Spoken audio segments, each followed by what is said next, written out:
നിയമസഭാ കയ്യാങ്കളി കേസിൽ CPM-ന് തിരിച്ചടി. വനിതാ MLA-മാരെ കയ്യേറ്റം ചെയ്തെന്ന കേസിൽ നിന്ന് മുൻ UDF MLA AT ജോർജിനെ കുറ്റവിമുക്തനാക്കി ഹൈക്കോടതി. ഇതോടെ 4 UDF MLA-മാരും കുറ്റവിമുക്തരായി. നേരത്തെ 3 മുൻ MLA-മാർക്കെതിരായ കേസ് റദ്ദാക്കിയിരുന്നു. വിവരങ്ങളുമായി രേഷ്മ ബാബുവാണ് കൊച്ചിയിൽ നിന്നും ചേരുന്നത്. രേഷ്മ, ഈ നിയമസഭാ കയ്യാങ്കളി കേസുമായി ബന്ധപ്പെട്ട് ഇപ്പോൾ കോടതിയിൽ സംഭവിച്ചിരിക്കുന്നത് എന്തൊക്കെയാണ്?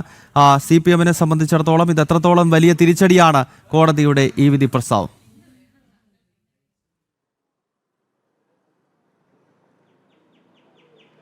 ഗൗതം, CPM-നെ സംബന്ധിച്ച് വളരെ വലിയൊരു തിരിച്ചടിയാണ് ഇപ്പോൾ ഹൈക്കോടതിയിൽ നിന്ന് നേരിട്ടിരിക്കുന്നത്. നേരത്തെ 3 മുൻ UDF MLA-മാരുടെ കേസും റദ്ദാക്കിയിരുന്നു. KK ലതിക ഉൾപ്പെടെ നൽകിയ പരാതിയിലായിരുന്നു UDF MLA-മാർക്കെതിരെ സ്ത്രീത്വത്തെ അപമാനിച്ചു എന്ന തരത്തിൽ ആ വകുപ്പുകൾ ചുമത്തിക്കൊണ്ട് കേസെടുത്തത്. ഇപ്പോൾ മുൻ MLA ആയിട്ടുള്ള AT ജോർജിന്റെ കേസും ഹൈക്കോടതി ഇപ്പോൾ റദ്ദാക്കിയിരിക്കുകയാണ്. അതോടുകൂടി AT ജോർജ് കുറ്റവിമുക്തനായി. ഈ 4 മുൻ MLA-മാരും കുറ്റവിമുക്തരാക്കിയിരിക്കുകയാണ്. അതോടുകൂടി ഈ കേസ് ആകെ തന്നെ അപ്പാടെ ഇല്ലാതായിരിക്കുകയാണ്.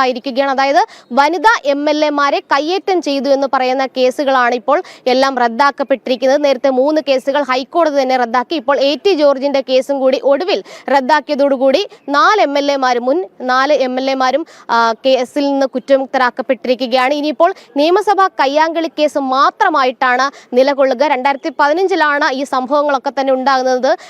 അതിന്റെ ബജറ്റ് അവതരണ വേളയിൽ നിയമസഭയിൽ വലിയ രീതിയിൽ കയ്യാങ്കളികൾ ഉണ്ടാകുകയും അതിൽ CPM MLA-മാർ മൊത്തത്തിൽ ഒരു അതിക്രമം അല്ലെങ്കിൽ ആക്രമണം അഴിച്ചുവിട്ട ഘട്ടത്തിലാണ് CPM-ന്റെ വനിതാ MLA-മാർ കൗണ്ടർ പരാതിയുമായിട്ട് രംഗത്ത് വന്നത്. തങ്ങളെ UDF MLA-മാർ കയ്യേറ്റം ചെയ്തുവെന്നും ലൈംഗികമായിട്ട് സ്പർശിച്ചു ഉൾപ്പെടെയുള്ള കാര്യങ്ങൾ, അത്തരത്തിലുള്ള കുറ്റങ്ങളൊക്കെ ചുമത്തിക്കൊണ്ട് ഒരു പരാതി നൽകുകയും അത് പിന്നീട് കേസെടുക്കുകയുമായിരുന്നു. എന്തായാലും നേരത്തെ 3 മുൻ MLA-മാരുടെ UDF മുൻ MLA-മാരുടെ കേസ് റദ്ദാക്കപ്പെട്ടു. ഇപ്പോൾ AT ജോർജിന്റെ ഹർജിയിൽ ഹൈക്കോടതി അദ്ദേഹത്തെ കുറ്റമുക്തരാക്കിയിരിക്കുകയാണ്. ഇതോടുകൂടി 4 കേസുകളും റദ്ദാക്കപ്പെട്ടിരിക്കുകയാണ്. മുൻ UDF MLA-മാരൊക്കെ തന്നെ കുറ്റമുക്തരായി. ഇനി നിയമസഭാ കയ്യാങ്കളി കേസ് മാത്രമായിട്ട് ചുരുങ്ങിയിരിക്കുകയാണ്. ഇനി അതിന്മേലുള്ള വിചാരണ നടപടികളാണ് ഇനി തുടങ്ങുക.